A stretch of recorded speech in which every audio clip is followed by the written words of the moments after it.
Esha devo vishvakarma mahatma sada jananam hridaye sannivishtaha. Shanti Patha. Om Sahana Vavatu. Om Sahana Vavatu. Sahano Bhunaktu. Sahano Bhunaktu. Sahaviryam Karavavahai. Sahaviryam Karavavahai. Tejasvinavadhitamastu. Tejasvinavadhitamastu. Ma vidvishavahai. Ma vidvishavahai. Om Shanti Shanti Shanti. Om Shanti Shanti Shanti. Om Shanti Shanti Shanti. Om Shanti Shanti Shanti. Be very attentive. And Upanishad itself says that it is not a thing to be discussed in the market to anybody. It is it is the greatest secret. So Yamaraja himself, before telling Nachiketa, he is saying, Guhyam, that truth about the Brahman it's a great secret. Even the Devas do not know about it. How can I tell you, he is saying. And now while speaking again, he says, I will tell you about this secret of the Sanatana Brahma, that means unchanging Atma. And I will tell you also about that Atma which moves here and there. Atma, that those who are taking rebirth, about the rebirth. So here, don't think that what we know from the easy religious concept is the ultimate truth.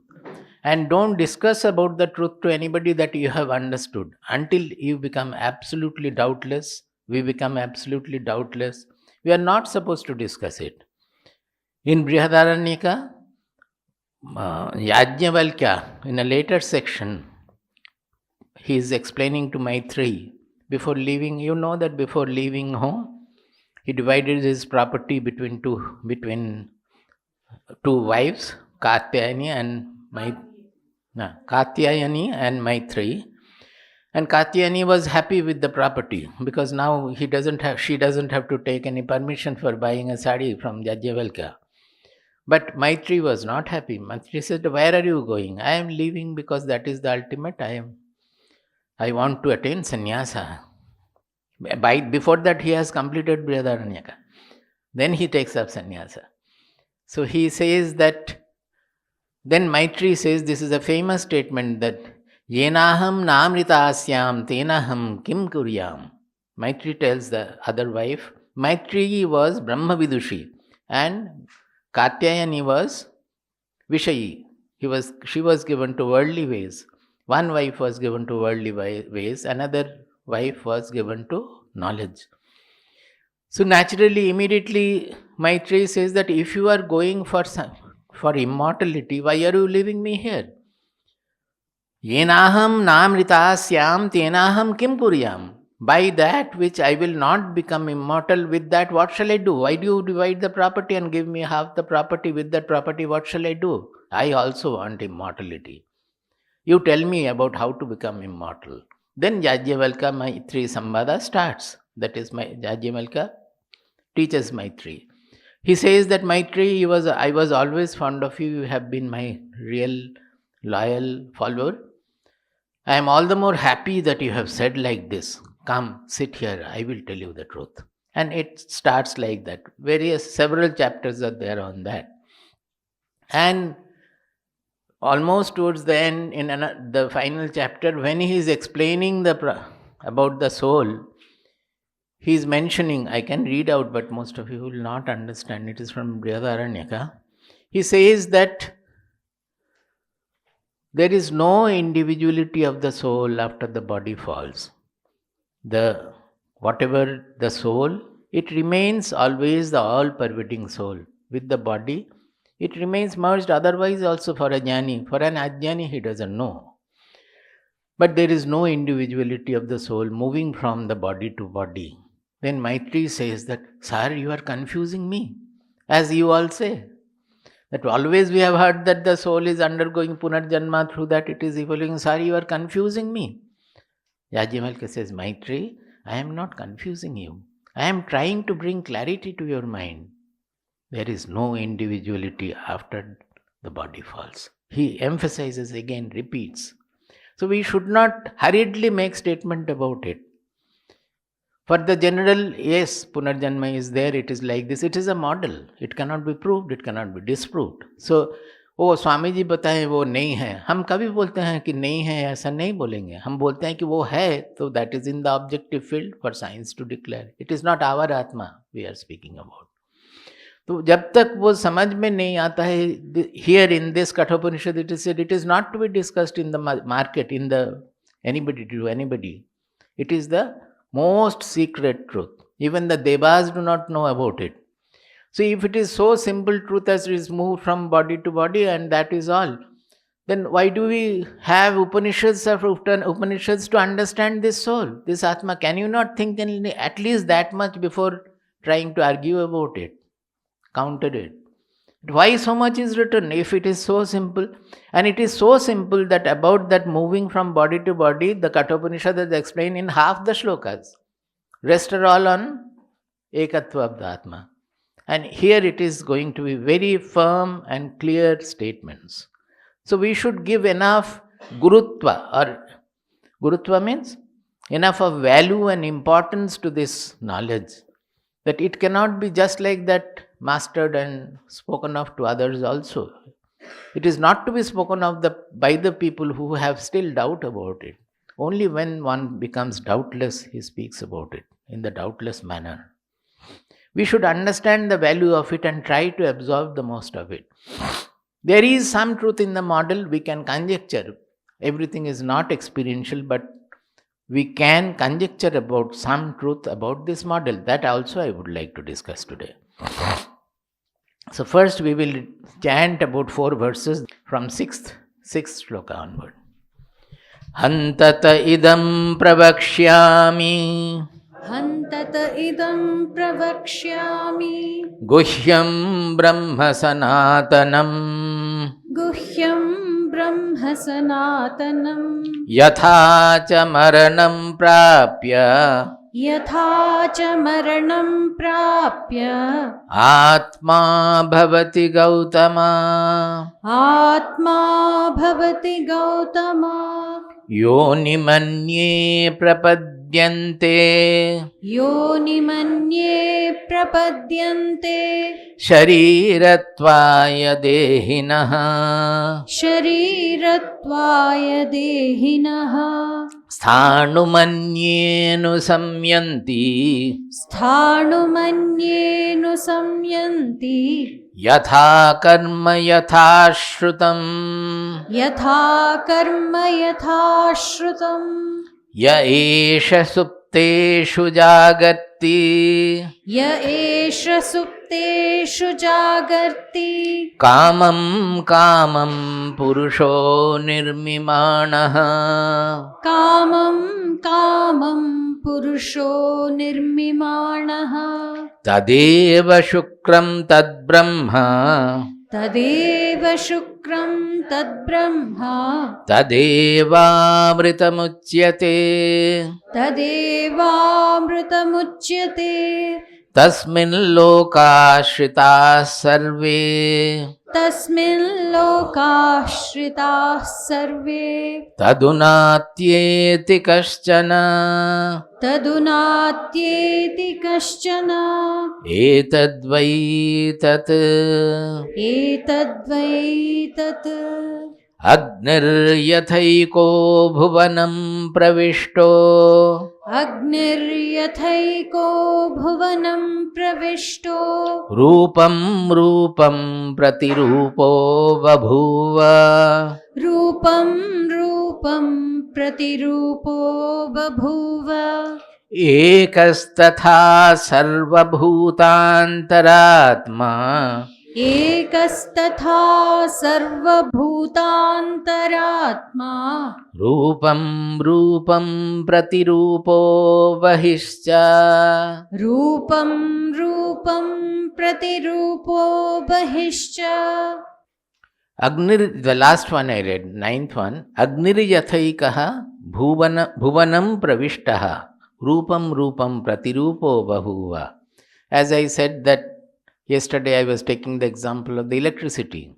The same electricity which cannot be seen, cannot be perceived at all. It becomes the sound, it becomes the light, it becomes the machine, movement, everything it is expressing as. But the electricity, it is the same, one electricity, not different at all. Not only one, it is also not perceptible by the eyes. Unless it transforms into some perceptible form of energy, it will not be known. It has to transform. Even light, unless it is radiated by something that when it is radiating something, that object is visible. The light as such is not visible. The same light shows ugliness, shows the garbage, shows the beautiful flower. By that, the light doesn't get changed. So, like that, the fire means the energy. The fire expresses in various ways. When you heat iron ball, initially it may not have any radiation. Only heat radiation will be there, that we cannot see. You heat it a little more, it becomes red. You heat a little more, it becomes blue. It goes on changing, but it is the same energy expressing through that. That same fire activates various things in this world. The energy, all the activities of the entire universe is from that same energy expressing in different forms, different manner. Even those who study science, they understand that the heat is nothing but mechanical energy. It is not different from that. When the molecules are hitting fast with a greater energy, we feel that to be the heat. Heat is our feeling. When the molecules, it is a motion of the molecules. When we touch something and we feel the heat, it is actually the hot elements, molecules are vibrating with greater energy. When we are touching that, our hand molecules are with lesser energy. So it is actually impact between the two molecules. And the higher energy molecules transfer energy to the lower energy molecules. And that through our nerves, we feel that is heat. It is our sensation only. There is nothing other than energy there. So, the same heat, bhuvanam pravishta, when it is expressing in this world, rupam rupam pratirupo bahuva, it becomes various forms, rupam means forms. In various forms it expresses itself. Like that, ekas tatha, sarvabhutantaratma. Like that, one is the Atma. And it is not the Atma of you, Atma of he, or Atma of she. It is the Sarva Bhutantaratma. Whatever existence is there, it is the same Atma. Why it is called Antaratma? Because it is not manifest. The manifest variations, the varied forms, colors, movements we are seeing. But it is all expressed on the same consciousness. That is why we are calling it Antaratma. The whole universe is appearing on that. The universe is seen, but on which it appears, we miss it. So it is called Antaratma. We have to get into it to know that what is the real substratum, what is the real substance. When we say substance, again we are misled because it is not an object. It is the subject revealer in which the whole universe appears to be. Moreover, this Atma Shabda, you are talking about Bhagavad Gita, so many places it talks about multiple Atma and all. You see whole Bhagavad Gita or any scripture, Vedantic scripture, Atma only singular is used. Never Atma is used in plural. Only Deha is used in plural. Just like here, Sarva Bhuta Antaratma. Sarva Bhuta is plural. But Ekas Tatha Sarva Bhuta Antaratma. Atma is only used in singular. Why? Just to emphasize that Atma cannot be plural. Even it cannot be one, it is actually transcendental. But to speak, to express, we have to say it is one. Ekastatha sarvabhuta antaratma rupam rupam pratirupo bahishcha. Like that, the one is the Atma in everything that is appearing in this universe. It is rupam rupam. It is manifesting as various rupa, as various forms, pratirupa. In all the rupas it is manifesting. But it is not limited by the rupa also. Bahishcha. One word is necessary. Bahishcha means it is not only limited by the rupas, it is without rupa also. Formless also is this Atma.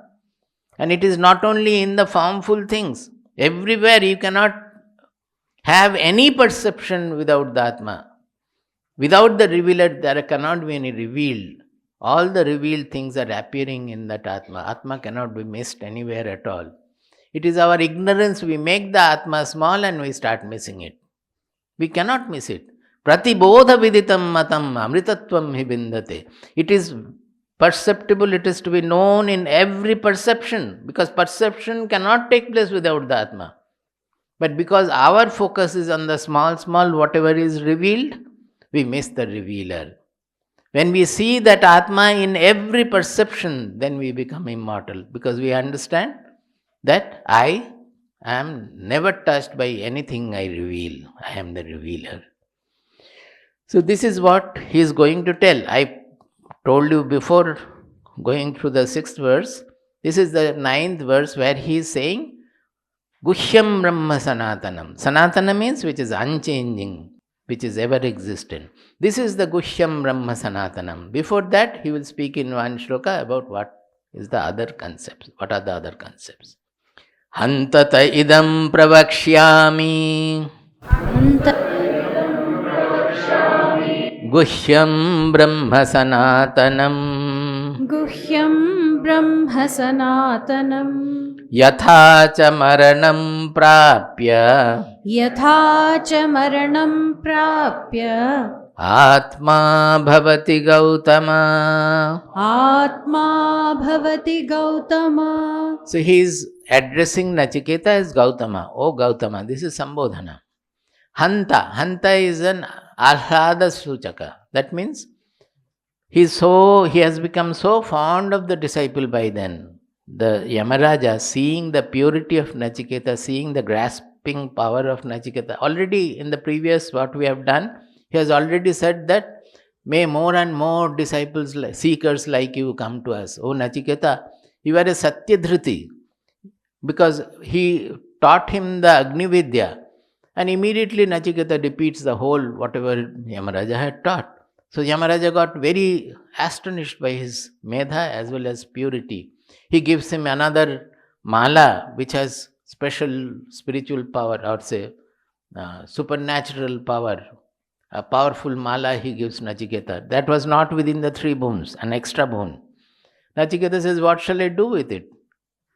Let the mala remain with you. That is not said there. Later on, when Yamaraja says that Nachiketa, you are a real seeker because you have rejected whatever we have given. Even the Vittamayim mala I had given, you have not accepted it. So surely you are a fit seeker for Brahma Vidya. So these have to be compared with us. How many things we are wanting?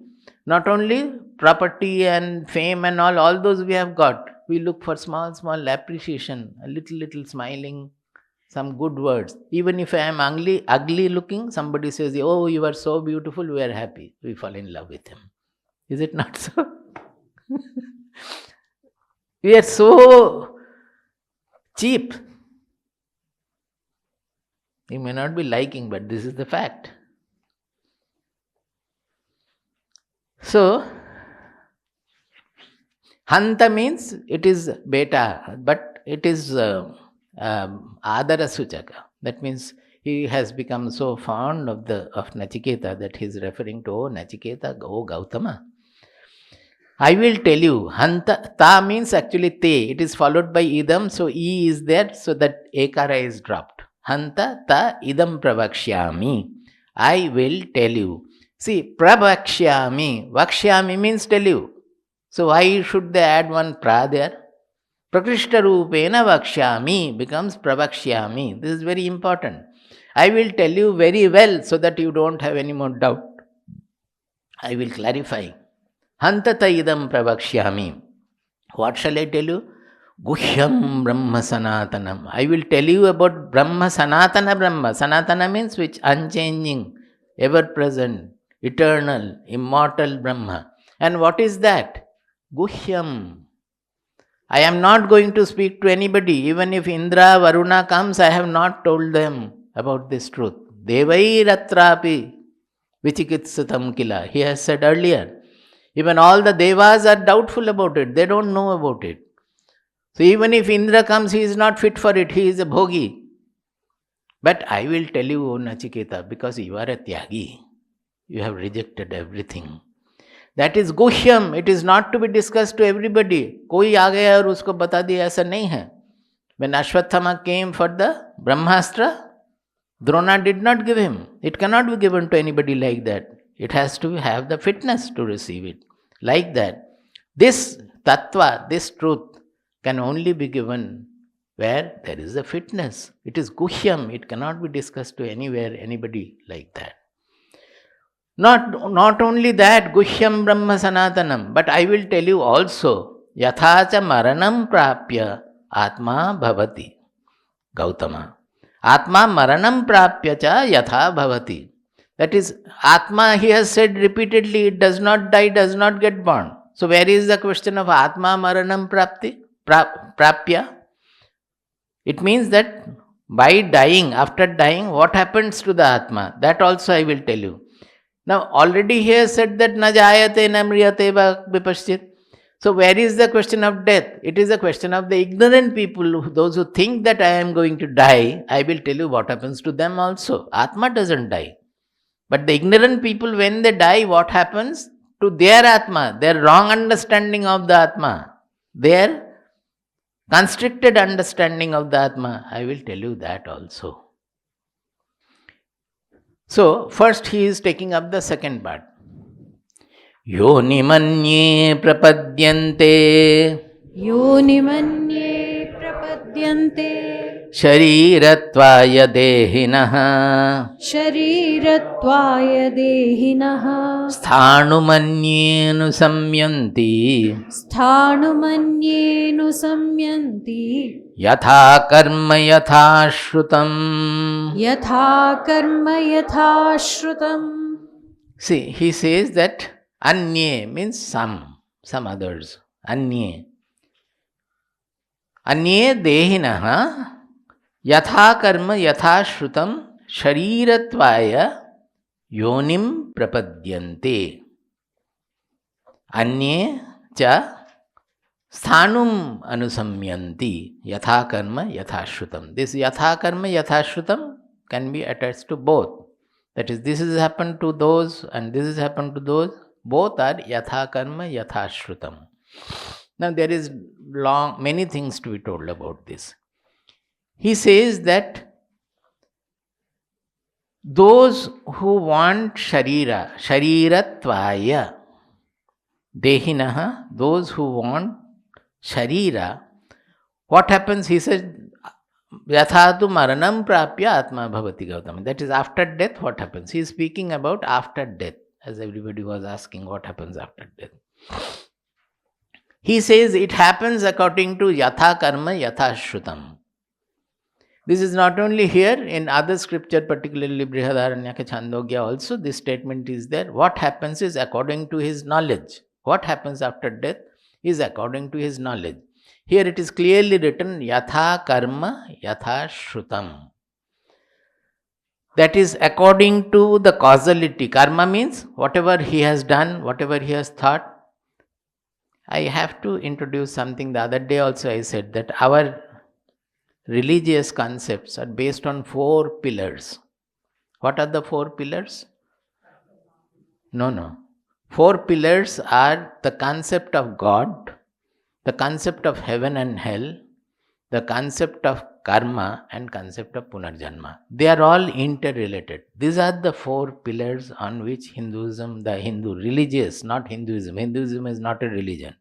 Our religious concepts are supported by these 4 pillars, which are actually conceived models. It is not to say that they are all experiential. Now, what is this God?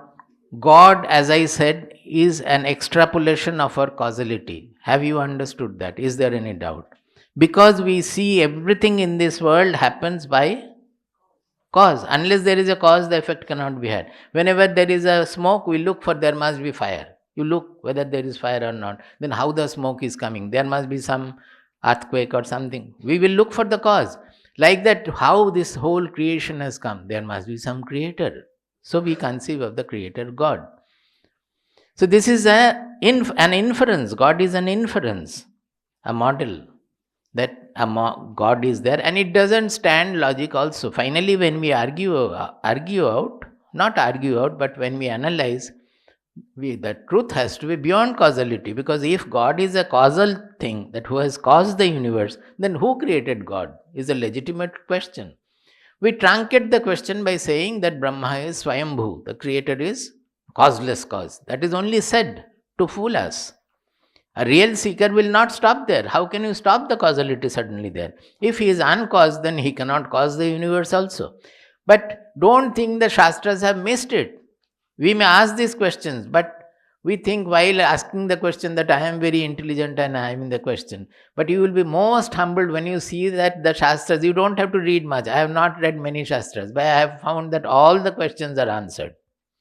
These questions have been asked and written in the Shastras, and the answers are also given. Initially, we may not understand. When we realize, then we find that it is already written. I may think that this has been discovered by me. Oh, okay, it has been discovered by me, but already the discovery is written down there. It's not a new paper you are going to publish. Understood? So, on these pillars, our religious concepts are standing. What is the other one? Karma. Now, karma is basically simple causality. The karma theory is operating in the objective universe. It is simply causality. When I say objective, don't think that it is only gross object. Mind, intelligence, everything is part of the world. They are subtle objects. Now, what causality we see is the gross causality operating in the universe. We can easily see that. Unless I drink the water, thirst will not be satiated. Unless I eat, the hunger will not be satiated. This causality is so strong that suppose you are going on eating, but the hunger is not satiated. Then will you not doubt the food? Or will doubt, am I awake or I am dreaming? That I have eaten so much, even then the hunger has not gone. So much of ingrained rigidity, fixity of causality is there in our mind, because everywhere there is causality. Now, there is a lot of subtle causality that we are generally missing. The whatever we are behaving, suppose today I am a jhagadalu, I am always quarreling. You look back into your childhood or so, maybe you are a son or a daughter who had been pampered by the parents. And you always have got your wish fulfilled by the parents. So when you come to the greater society, when you mix with people, you are not able to harmonize with them, because everybody will not go by your own wishes. They have their own wishes. And you explode that, because it is not according to what I wanted. Swamiji is not listening to me. There is so much of problem. Swamiji is not listening to me. Swamiji may not listen to you. Swamiji has got his own analysis of the situation. Swamiji has got his own ideas. See how things are coming. These are all karma. You cannot say that, oh, my mind is always getting angry, it is my karma. See, repeatedly I am saying this karma theory has been found by the rishis to make us responsible for everything happening in our life. We are not to be relieved. We cannot escape anything happening in our life. To make us responsible for everything in life, this karma theory has been made. And we always use the karma theory for escaping from our real responsibilities. Kuch ho gaya, oh, hamara karma hai. That means you are saying it is fate. Karma is not fate. Karma is causality. Even the subtlest thing are coming by causality. Some causality is through the cells from our heredity. Because we were born to our parents, they were born to their parents. So certain traits are following. There also it is causality. Suppose a boy right from the beginning starts appreciating the raga, singing very well, whereas we find our children, yesterday we found that they don't have any tune. The teacher says that even if you teach them tune, they sing in their own tune, which is no tune. What does it mean? They may not have the hereditary musical sense at all. Whereas you will find in the tribal area, some people have great musical sense, or some people are great sportsmen. It must have come through the genes somehow. So certain things are following the genes, following the cell. It is coming through the cells. In some society, people are born thieves. You know that. In Jhargram area, it was a real problem. How does it happen? Partly through their growth also they will become thieves because they're staying with the thieves. But there is a thieving tendency in the mind. There is something called kleptomania. Some people are born with that kind of a tendency. So certain things are following a causality in the heredity. But apart from that also, whatever you have done, I always give my Purvashrama mother and the mother's grandchild's example, my brother's son. That mother was very reputed for cooking and making various sweets and all. A particular sweet was my brother's son was very fond of. And mother will always keep that sweet made when the child was young, that so that every day after food he can get that sweet.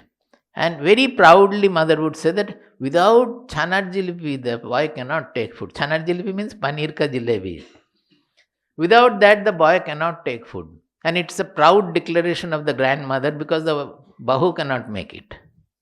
The brothers. So I knew I saw the causality right there, the way mother was saying, and the way the boy was becoming, what do you call? Spoiled for that sweet part, not otherwise he's a good boy.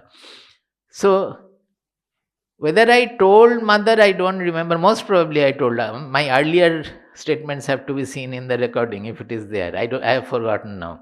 Most probably I told mother that don't do like that. Please don't do like that. Some days it should not be there. Some days he should not create halla gulla about the sweet is not there. Please make it sure that someday he doesn't get it. Even if you have, don't give. Did not listen. So much later, when I had already, I think I was doing research or so, or even later, I came, by that time the boy was in class 11th or so. And their parents had shifted to some other city, maybe Bhilai or so. So the boy remained with the grandparents to complete his study in the school or college? School. One day I found my mother saying desperately that, what is this boy? He cannot take food without this sweet even a single day. I have become old. How can I make it every day? I have to look after the family. I have to make so many things, look after so many people. He is staying here. Can he not at least withstand? I was laughing and told mother that this is what is expected. Now, is it not karma? Can you say that this is my karma that the grandchild has become like this? It is a karma. It is sheer causality. You have spoiled.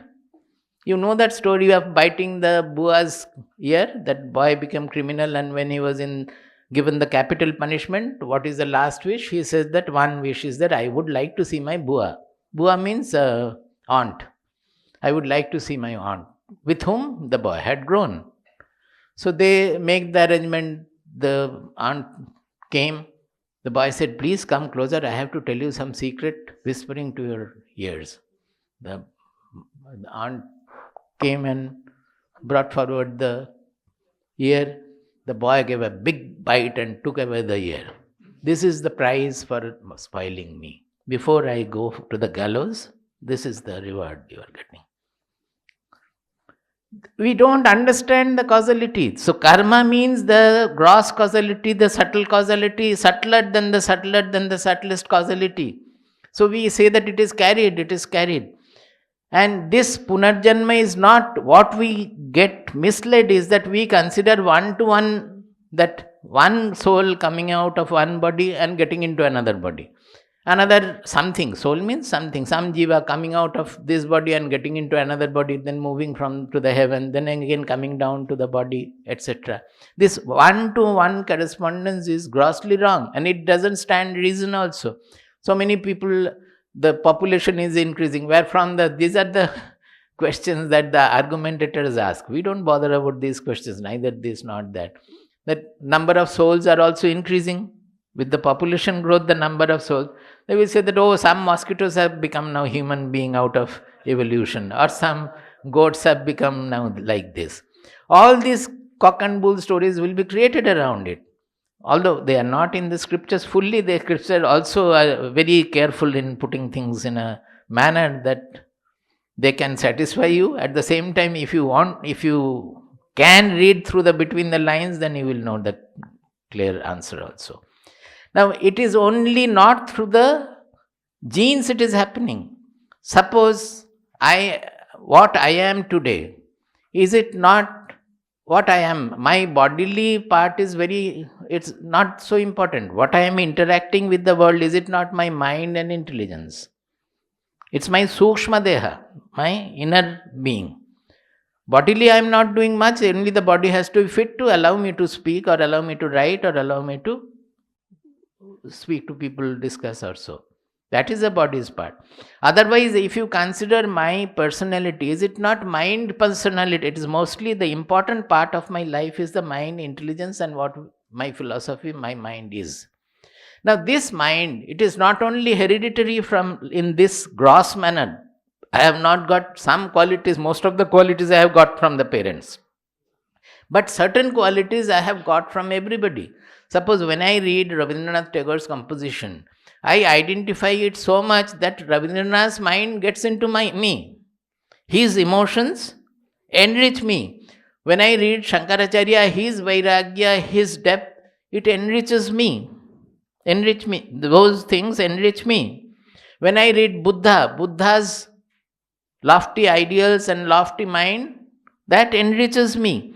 So am I not getting Buddha, Vivekananda, Shankaracharya all in me as I grow with their literature? Am I not a reborn that? But it is not one-to-one. It is not that Vivekananda is reborn as Nutun Swamiji. Not that. But in my growth, Vivekananda comes, Shankaracharya comes, others come, and if somebody identifies very strongly with one person, you can say he is a reborn person like that. Even Shankaracharya can say that I am getting reborn every era, because those who are following his philosophy completely identifies with philosophy. It is his mind which is getting reborn. In a subtle manner, the mind is living immortally in the society through the people who are identifying with it. Are you able to understand that? It's a very subtle truth. We have to understand. It's not just one-to-one correspondence that एक जीव चला गया और उसमें डाल दिया वो दूसरा body में आ गया. It is not like that. So whatever the mind, a person, even Shankaracharya, do we know what was his body? Nobody knows. It is only an imaginary figure we are drawing. Shankaracharya is represented by his analysis, by his philosophy, by his knowledge. So Shankaracharya will be reborn when his knowledge is identified by somebody and he is completely identifying with it. But there need not be one Shankaracharya only. There can be hundreds of Shankaracharya at the same time. Do you get it? It is just like if you can think of the waves in the sea. Suppose today a huge wave has come. It can be related, if we are so subtle and investigative, we can relate it to hundreds or millions of years back also one wave had come, that forces that gave rise to some other forces. Constantly waves are coming and going down. Now in this, the causality of the waves which had come earlier are always embedded. But it is not that one wave came up, A wave came up, when it died, then B wave came up, that the A has become B. No. From both sides, as molecules, the constituents of the wave, and also the forces constituting the wave. Both way there is a heredity. Just as I said, the gene heredity and the mind and intelligence heredity. One is subtle, one is gross. Here also some of the molecules of the waves are getting into the next wave. That is the gross heredity. And some of the forces operating in this wave are also gone into the following wave in time, following in time. Similarly, other waves around also have contributed to it, both gross and subtle. Some molecules from other waves have come in, some forces from all around have come in. And not only that, those forces were earlier, if you relate in time backward, they are all contributing to this. The entire thing is causal. In this universe, there is nothing which is not following causality. Everywhere there is cause and effect chain. So this is what karma is.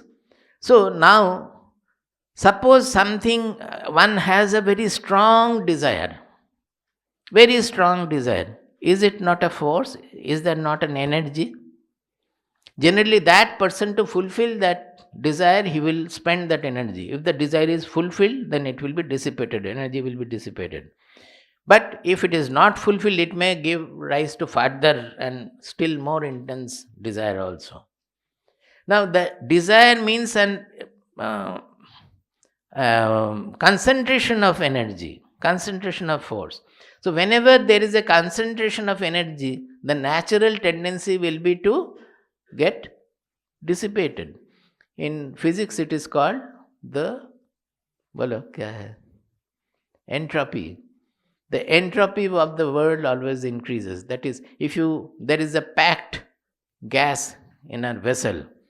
If somehow the vessel is pierced or it is broken, immediately the gas will be spreading around. It will not remain concentrated. The entropy of the world always increases. It said the disorderness will increase. We are living because the living cells by themselves can reject the entropy to the atmosphere and reduce its own entropy. Not clear, no? little physics let we have.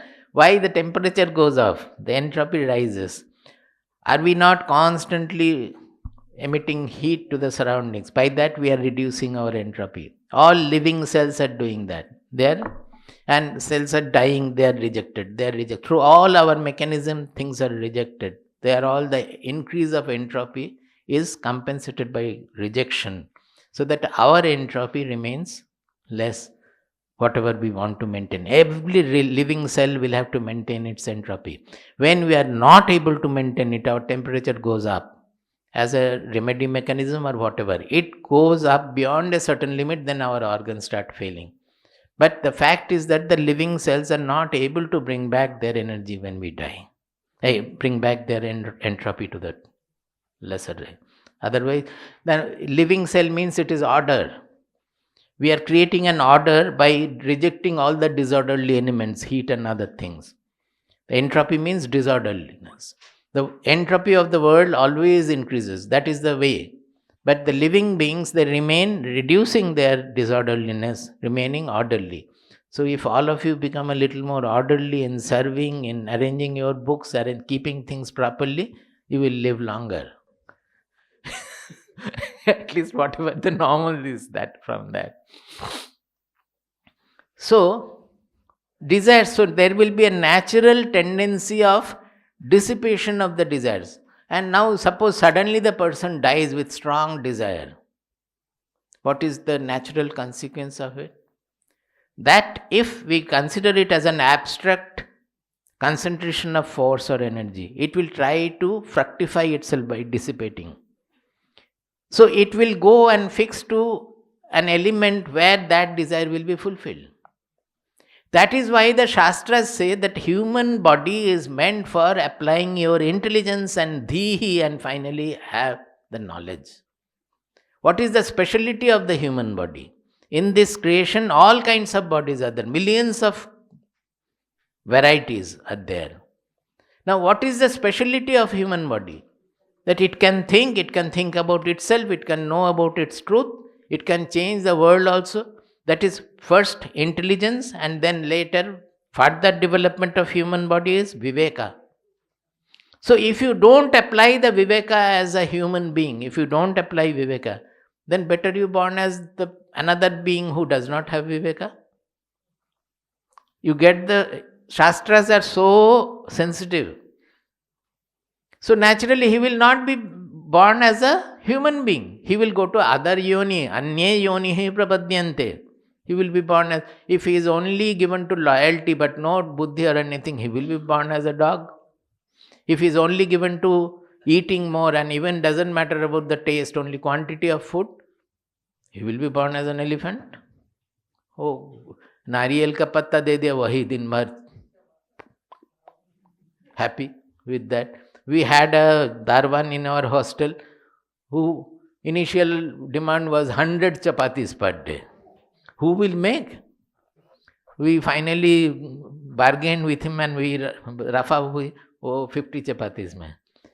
उसके ऐसा जब बैठते थे ना खाने के लिए, हम लोग सब खा के चले जाते थे, उसके बाद उनको बैठाते थे और इतना तक चपाती होता था, वो खाते थे. So if you are only interested in quantity, you will be satisfied if you born like that. And if you are an absolutely lethargic person who doesn't do anything also, better you be born as a stone, or maximum if God is graceful as a tree, which is otherwise good life also is there. So they have categorized that this is the meaning of yatha karma yatha shrutam. It is all determined by you. If you can have the knowledge before the body falls, Bhagavad Gita says, Sitvasyam antakalepi brahma nirvanam richati. If you have the knowledge of your real identity before the body falls, you have brahma nirvana. And before that, if you do not have the knowledge, then according to your knowledge, what you have known about the hell and heaven and all, you have conceived of it, you go to that heaven. In your mind, everything is created. Nobody can verify, nobody can disprove also. In your mind, you create that heaven. Yesterday we were discussing in the coma, people go to some other world and come back. Who saw them going? It is the same person coming back to awareness is reporting that I had gone to this heaven and there I was, or I had gone to that hell where thorns were pricking me from everywhere, or I was fried in hot oil. I have gone to a heaven where there was no thirst, no hunger at all. He is reporting. In his coma, he was dreaming all that, and that becomes a reality for him. And the time scale is also different for him. It is not that if he dreams for 1 year, 1 hour, it may have passed one life or 1 year, or anything can happen. It depends on his dream time scale. So these are not at all arguments. Anything can happen according to your yatha karma, yatha shrutam. Yatha shrutam means as you have told, as is your knowledge.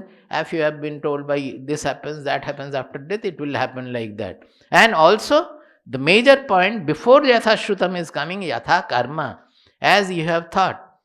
So throughout life you have been quarreling with people. So your desire is to quarrel. So even before the body falls, if you have a coma, in that coma also you will enter into quarrelsome world.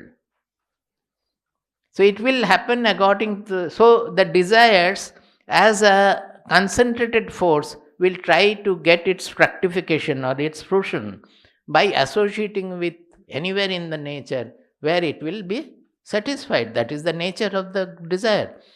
That is why the Shastras say that better have all the good desires now.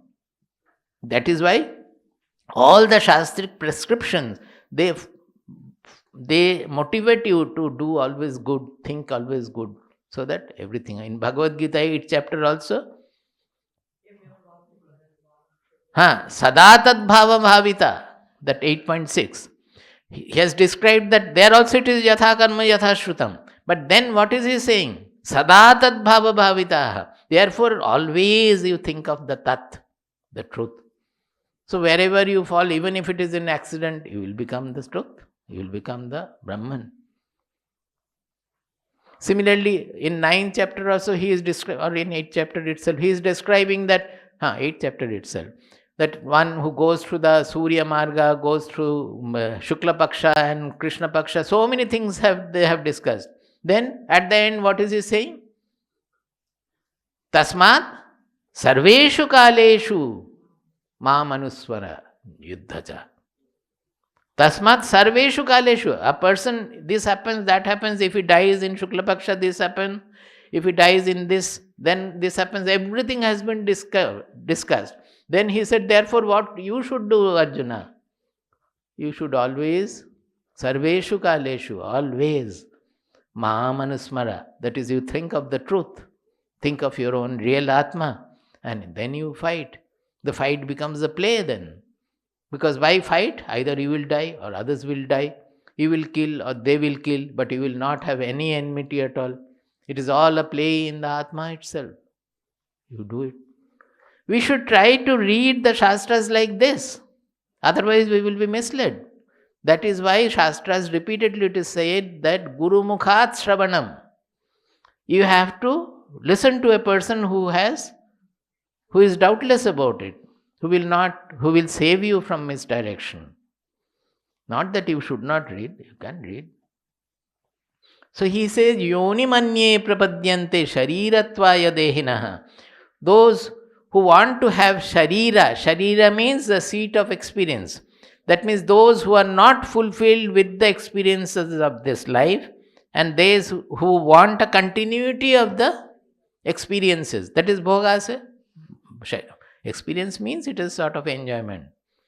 Bhoga. Bhoga means it can be good or bad. Both are bhoga. So those who want to experience life further, that means they want the seat of experience, the sharira, to be continued. That is why they are saying sharirattvaya. They want to have a sharira. They take to some other yoni, some other garbha, depending on yatha karma, yatha shrutam, depending on their own causal, the subtle and gross causality, what is their mind thinking, and also what they have heard, what is their knowledge level, etc. Depending on that, they take the yoni. Sthanumanye anusamyanti. Yatha karma, yatha shrutam. Similarly, some others, they take to the immovable. Sthanum means immovable. Like the herbs, the plants, the trees, and the stones, and the mountains, and all that, everything.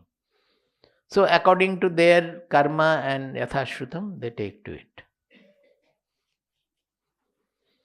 Yaesha supteshu jagarti.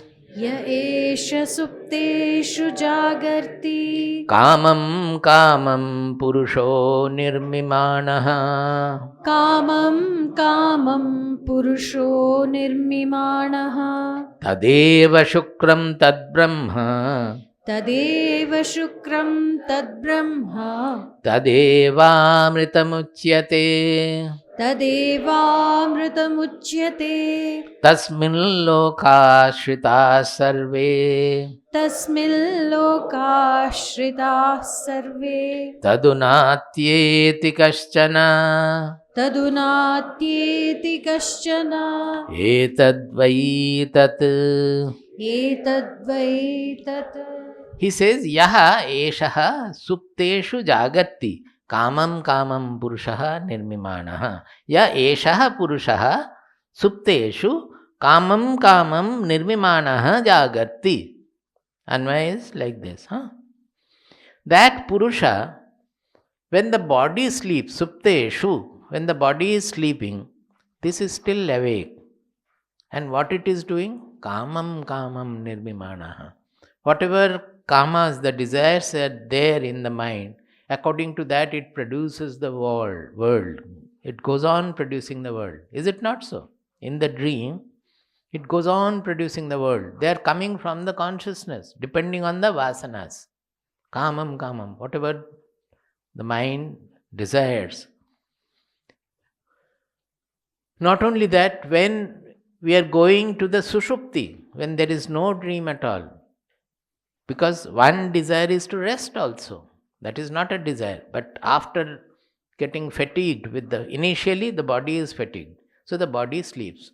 With that the indriyas, the sense organs also sleep. But the mind doesn't sleep at that point. So the mind is still active. With whose power? With the soul's power, with the consciousness, the mind is still active. So the consciousness goes on producing the new world in the mind. Through the mind, it expresses according to the desires of the mind. When the mind gets fatigued, it goes into sushupti. Then also it is the consciousness which is giving you the benefit of having no activity in the mental level or bodily level at all. So we get refreshed by getting into the lap of the soul. Sushupti is when we are in the lap of the soul. We don't come to know because there is no current awareness. In Samadhi, the difference is that we have the current awareness that we know. There also we get the same, much more than that, the placidity and peace and all. But we come to know that there is nothing at that time. That vacuum is known, is revealed by the Purusha. So it is the Purusha who is, when the body goes to sleep, the Purusha is manufacturing according to the Kama. Kamam means according to many Kamas, it is producing the different worlds. Tadeva Shukram Tad Brahma. Know that that is not different from the pure. Shukram means pure, white. That is the white. Although it is producing various things, maybe fear in the dream, maybe Sukha in the dream, maybe suffering in the dream. But that never gets affected. The Purusha does not get affected by that. It is only revealing the mental dream, revealing the mental suffering, revealing the mental fear, revealing the mental happiness. That only reveals. Tadeva Brahma. Tadeva Shukram. Tad Brahma. That itself is the Brahman. Tadeva Tat Eva Amritamuchyate. That is called Amrita. Don't think that it is dying and it is getting born with the body. It remains where it is. It cannot move anywhere at all. Its duty is to fuel everything, to reveal everything. Tasmin lokaha shritaha sarve. Sarve lokaha tasmin ashritaha. Shritaha means have taken refuge. Ashritaha means taken refuge.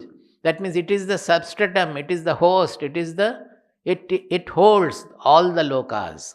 Whatever loka, that is this loka or other loka, other world, heaven, hell, whatever you see in the mind, they are held by this. All the lokas. Lokas means worlds. All the worlds are hosted by it. This is the substratum of all the worlds. All the worlds are appearing in this. Tasmin lokaha shrita sarve. Tadu natyeti kaschana. Na ati eti natyeti. Na ati eti natyeti means nothing can surpass. Natyeti means nothing can surpass it. There is nothing beyond. It is the revealer.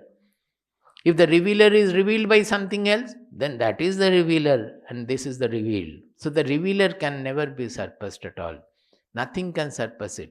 So know that this is the supreme. So when you know that this is the supreme, give it the supreme importance in life. When you call it supreme, you just call it supreme and leave it to its own position. You remain with all the kamam nirvimana. No, that cannot be done. If that is the supreme, then hold on to that supreme. So the supreme is right within you. When you are sleeping, when you are dreaming, when you are awake, everywhere this is the revealer. It is right within you. You cannot miss it at all. This is not within you. This is what you are. So give him the supreme position. Even giving the supreme position is wrong because you are that. But in your life, whatever you are considering as different from you, give him the supreme position. See, it is called Swagata Bheda. Swagata Bheda. That is, normally we see everything as differential. Bheda Buddhi. That is our ignorance. That everybody is different. The chair is different from you. The carpet is different from the chair. Everything is different. When in this difference we find that they are all appearances, suppose in the cinema, you are seeing all these things. You are seeing male, female, motor car, everything is happening, all that. But they are made of what? Light. It's a play of light. Like that, it is a play of consciousness. So it is not a bheda, a differential in its own manner. It is swagata bheda, means in the same, there is, you make an ornament with the gold, you make a bracelet, you make a mala, you make a top, you make a nose ring, all are gold only, like that. That is called swagata bheda. No, swagata means in itself. There is no real bheda. It is made of the, in our, see, Patanjali Yoga Darshana, I have taught here the 4 verses. The first is Atha Yoganusasanam. Second is, what is yoga? He says, Yogash chitta vritti nirodha. Chitta vritti. Vritti means any form taking place in the chitta, in the mind. Any concept, any idea, any thought, any emotion is a vritti. Even mantra japa is a vritti. Aham Brahmasmi is a vritti. It is called Brahma vritti. So the yoga takes place when the mind is free of any vritti, no activity. Because then the first vritti is creating the fictitious egoistic I. So that also dissolves. So you get unified with the real self. You get dissolved in the soul. So that is called yoga. Yogaha. What is that? Chitta vritti nirodha, when there is no chitta vritti. Then he is saying that tada means when there is yoga, that is, this is called nirvikalpa samadhi, the nischala samadhi. In that, what happens? Tada drashtuhu swarupe avasthanam. Drashtuhu means the darshaka, the one who is a seer. Seer is seated in his own swarupa, that means in its own essential, in his own essence. Drashtuhu swarupe avasthanam, that means it has not taken any form. When there is no vritti, then the seer remains the seer. There is nothing to be seen, so you cannot call it seer also. A seer becomes a seer when there is something to be seen. There is no ego also to be seen, to be known by it. So truly speaking, there is no seer. But actually it is a seer which does not have anything to see at all. So it is his swarupa, it is in his swarupa. Tada drashtu swarupe avasthanam. Then the 4th comes. Then what happens when, other than the vritti nirodha state? Vritti sarupyam itaratra. Itaratra means other than this. When it is vritti nirodha, then the drashtuhu is in, the drashta is in his swarupa. The drashta is resting in his own rupa. Other than that, what is happening? Vritti sarupyam itaratra. Vritti sarupyam means when the other vritti comes, that means vritti nirodha has gone, vrittis have come. Don't consider the vritti. Suppose the vritti is of your enemy. So that is a vritti, you are thinking of the enemy. But it is not the enemy. It is the drashta who has taken the rupa of the enemy. Vritti sarupyam, that is from swaswarupa, it has taken the rupa of the vritti. Whatever forms the whole world comes. It is the drashta who has taken the form of the world in your consciousness. So that is called swagata bheda. That means all the different, the infinite variety of the world is only drashtu sarup, vritti sarupyam mitaratra. So actually, once we understand this, we never miss God or the ultimate God or Atma or Brahman or anything. He is standing in the form of everything in front of us, even in the form of the enemy. While quarreling, remember that I am quarreling with my Atma. You will find that you are not able to quarrel. We have given the name Nachiketa because Kshetra refers to, generally in South it refers to temple. It refers to a sacred place. So we have given the name Nachiketa for the sacred place it is. It is the Guru's sacred place where we feed people. And feeding is what? We satisfied the Vaishvanara in our stomach. So it has to be done as a worship.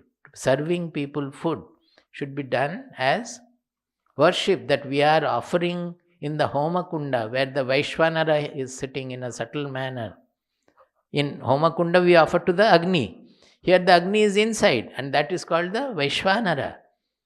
Just that is why we chant 15th chapter before taking food.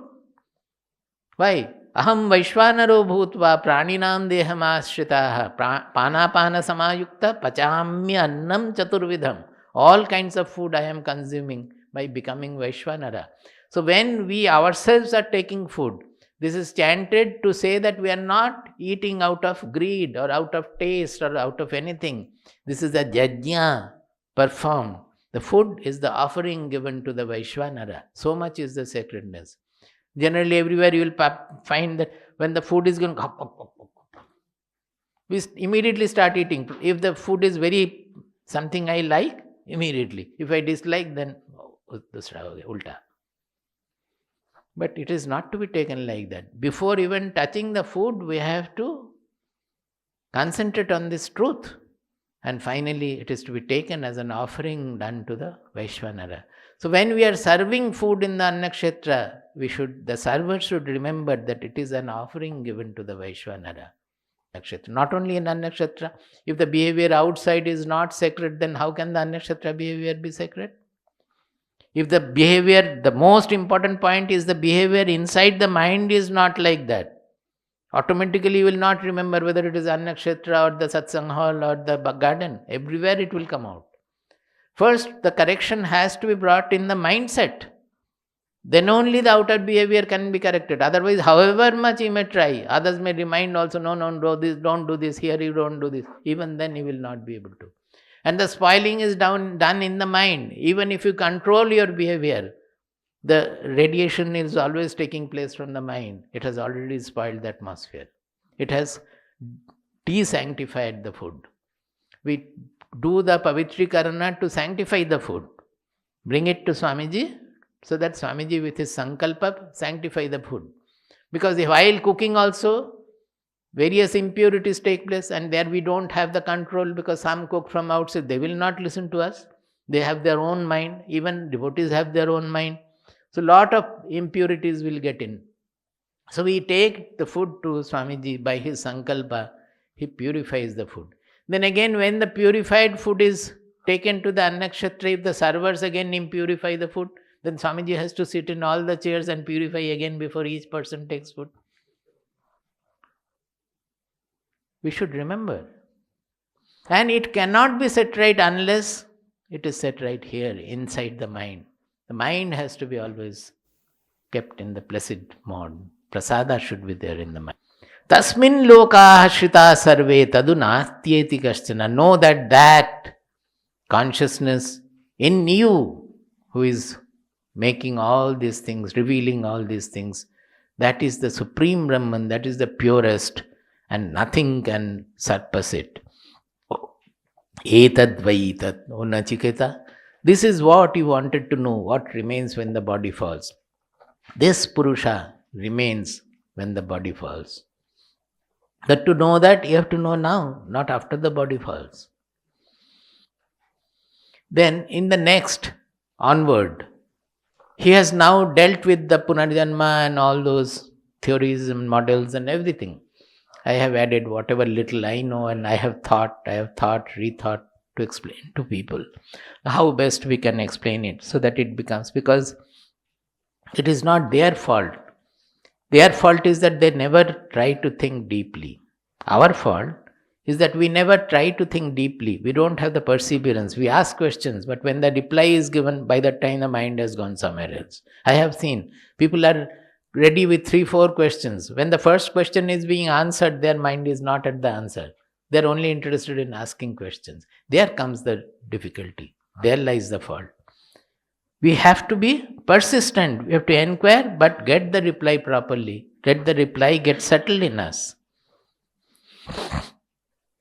Now, before going to the next one, which is going on reinforcing that Atma cannot be multiple. It is one and one alone, appearing as many.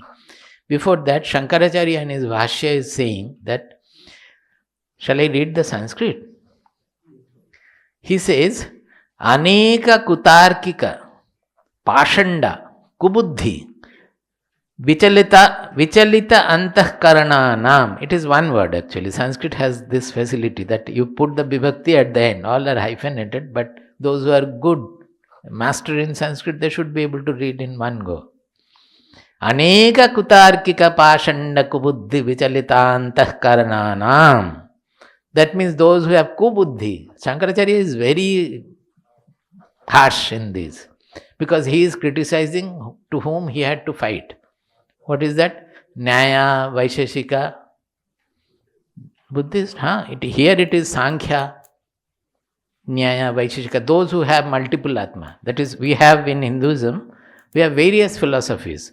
We have the materialistic philosophy also. They are called Charvakas.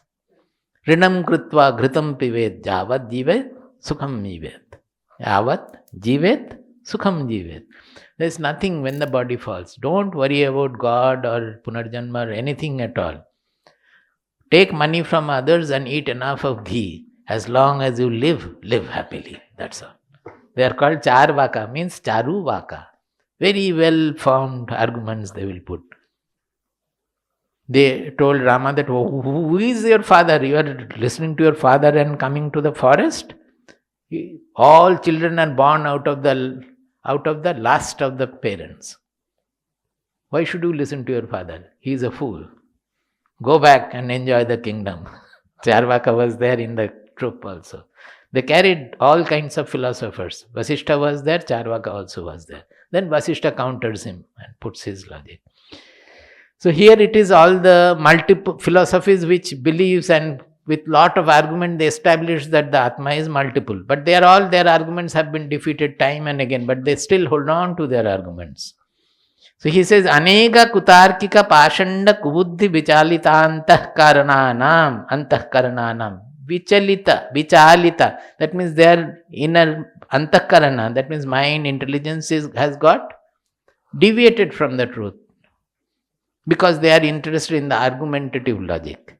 They don't want to inquire into the truth and they don't do the sadhana for attaining the truth, but they are only interested in philosophical arguments. One sannyasin had visited our ashram once and asked some question, young sannyasin. When I was replying, he says something else again and again and again. Third time he questions again, I said something. Again he says something. I said, अरे तुम तो सुनने वाले नहीं हो, तो पूछ रहे क्यों? हम कुछ नहीं जान. I said that I don't know anything, but when you ask something, I have to reply. And when I am replying, you are going away to some other question. So you are not a person to listen. Why are you asking question? But he was a good sannyasin. He immediately came down, smiled and said, Swamiji, what can I do? In our ashram, we are having our classes to argue. So all the brahmacharin sannyasins, naishtika sannyasins, we will sit and we will argue with each other, taking the shastras as example. That is fine to make their intelligence active, but not to realize. Initially you may do for some time all that. But if argument becomes the main thing, then you are lost in that. This is called shastraishana. Yesterday we said, vittaishana, putraishana, lokaishana. It is called shastra vasana. That is, shastra vasana is very dangerous. It will take you away from the path. Because when you read the shastras, you get so much of enjoyment. You can revel in the truth. In the shastras. And you study more and more. इसमें क्या है? कठोपनिषद का स्वामी जी हर वर्ष हम खाली कठोपनिषद पढ़ाते हैं. मांडुक्य नहीं पढ़ाते हैं. मुंडक एक बार पढ़ा दिया गलती से. और श्वेता भी 1-2 श्लोक पढ़ाए और कुछ नहीं बोले हैं. So they are always looking for more and more shastras. That is called shastra vasana. Actually the same truth is spoken of everywhere. What will you know by, I can teach Sandogya or Brihadaranyaka. I have not read them. If you want, I have to read them and teach. I can do it because I have nothing to do. I can do that. If other works are taken away, I can do that. But what will you do with that? It is enough if you read one. Because we have to meditate, finally, do the nididhyasana, eka tattva ghanabhyasa. Now he says that such people, pramana upapannamapi, although there are enough of pramana, enough of proof has been given, upapannamapi, atmaikatva vijnanam, that this vijnana, this knowledge is called atma ekatva. That means atma is one only, atma is not multiple in multiple bodies. Atmaikatva vijnanam asakrit uchyamanamapi Anriju buddhi nam brahmana nam chetasi nadhiyate iti. What kind of brahmana they are? Because brahmanas were doing the homa and offering, they were given to karma kanda. So always the jnana kandis will attack the karma kandis. Even Kathopanishad in the first half of the book, when it is ending, he is saying that this Kathopanishad has to be read in Shraddha Sabha and Brahmana Sabha. Why? Kathopanishad itself is saying that it should be read and explained in Shraddha Sabha and Brahmana Sabha. Why Shraddha Sabha? Because somebody has died.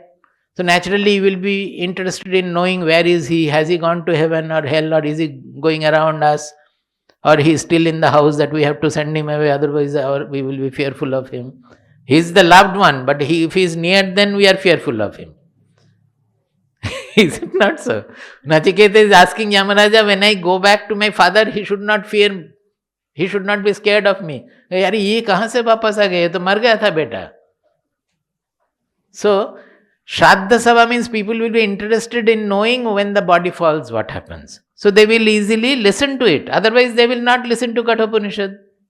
When their mind is filled up with somebody beloved has died or so, they will be interested in knowing. So Shraddha Sabha is the best place when you can say, and then finally say that nobody dies. It is all, everybody is immortal. So even if you don't understand, you are happy to hear that the person who has died is immortal, and go back happy. That is also a necessity. And Brahmana Sabha, because they are always given to Yaga-dvesha itself, and they think that that is the highest thing in life.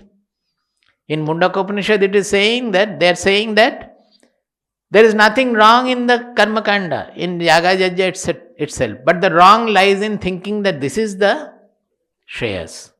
This is the ultimate. There comes all the galti. The mistake lies there.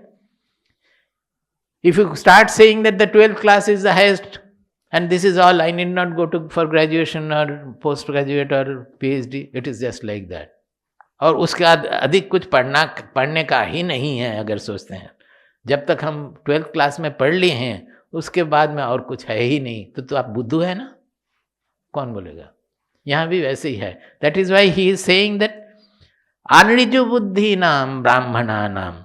The Brahmanas who do not have the Riju Buddhi, straightforward Buddhi to know that there is something in the same Vedas, the Vedas we are following and doing the Yaga-dvesha, that Vedas, the last part is saying that this is not all, not only that, this will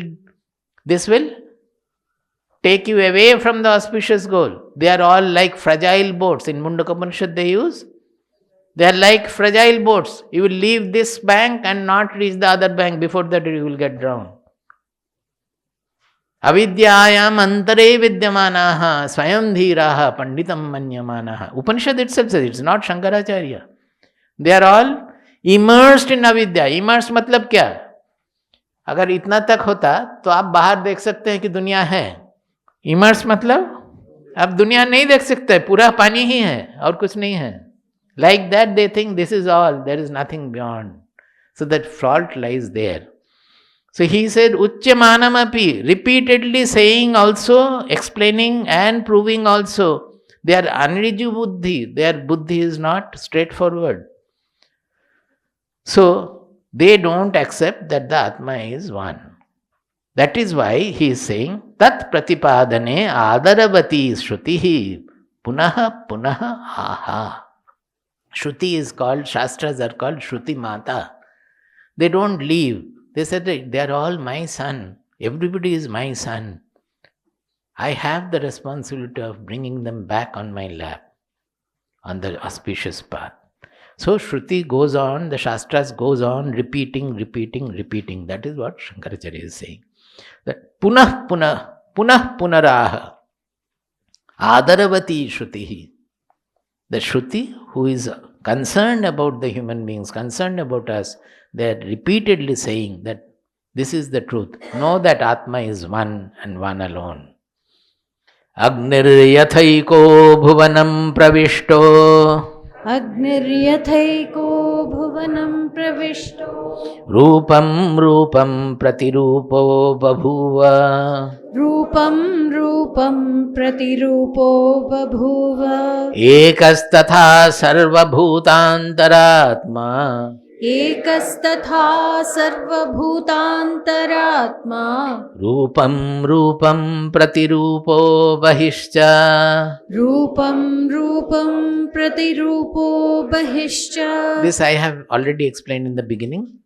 That is, although the Atma is one, just like the energy being one, it is in the whole universe, it is expressing in different forms, different with the different nama rupa, we say, or upadhi. These are the words used in Sanskrit. Upadhi means anything that marks you different from others. Upadhi means this is the upadhi, the Gerua cloth. That upadhi is in the nama rupa, it is an upadhi. So the truth or the soul or the Brahman, it does not have any upadhi. But it has become all upadhis. It has taken all the shapes and forms and names. Ekastatha sarvabhutantaratma. In all the bhutas, in all the beings, all the created beings, there is no two Atma at all. It is the one Atma which is expressing as the different beings, different objects, as the whole universe. Not only that, rupam rupam pratirupo vahishcha. With the rupa, it is becoming that rupa, and it is outside also. It is much more than that. It is transcending that. It transcends, it expresses as all the rupas, all the forms, and it transcends all the forms also. Vayur yathaiko bhuvanam pravishto. वायुर्यथैको भुवनं प्रविष्टो Rupam rupam pratirupo babhuva. रूपं रूपं प्रतिरूपो बभूव Ekastatha sarvabhutantaratma. एकस्तथा सर्वभूतान्तरात्मा Rupam rupam pratirupo vahishcha. रूपं रूपं प्रतिरूपो बहिश्च. See, whenever the scriptures, the Shruti goes on repeating some sentence, it means the importance of that. Otherwise, they will just casually mention and leave it. Whenever they are repeatedly mentioning, it is the emphasis given, because people don't accept. That is the problem.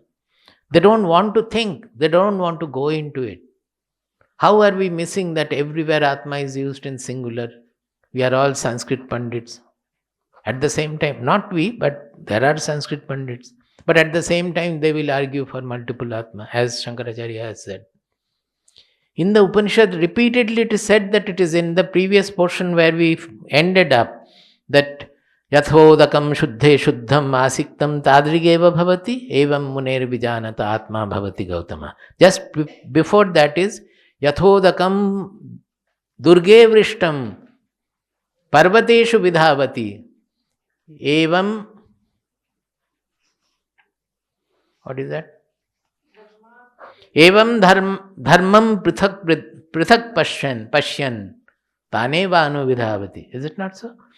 That as the water falling on the mountainous ranges, on the hill ranges, it moves to, depending on the gorges, it flows along the different gorges, it becomes multiple. Like that, one who knows the Atma to be as multiple, he also flows in multiple flows and gets dried there, never reaches the sea. To reach the sea, you have to be one-pointed and flowing down. But those who think that it is multiplicity is the ultimate reality. It is like the water falling on the mountain ranges and going around along the different gorges. Parvateshu vidhavati. Huh? It is previous chapter, last but one. Just the previous. 14 and 15 these are. That is, one is for the multiple, those who think, and the other one is for those who know that Atma is one. Yathodakam durge vrishtam parvateshu vidhavati evam dharman prithak pashyan tanevanu vidhavati. Dharma means the ultimate truth, the Atma. One who sees that also as multiple. They follow that multiplicity. They become this, become that, like that. Yathodakam shuddhe shuddham asiktam tadrigeva bhavati evam muner vijanata atma bhavati gautama. When a person knows the one Atma as the reality, what happens to him? As pure water, poured in pure water, they become unidentifiable. There is no difference in that. You pour pure water from 5 jugs, all are pure water. You pour into the lake, they all get mixed with the pure lake. You cannot identify this is Ganga water, this is Jamuna water, this is that water, like that. All pure water become the. That is how, when we know the truth about our Atma, we become the universal Atma.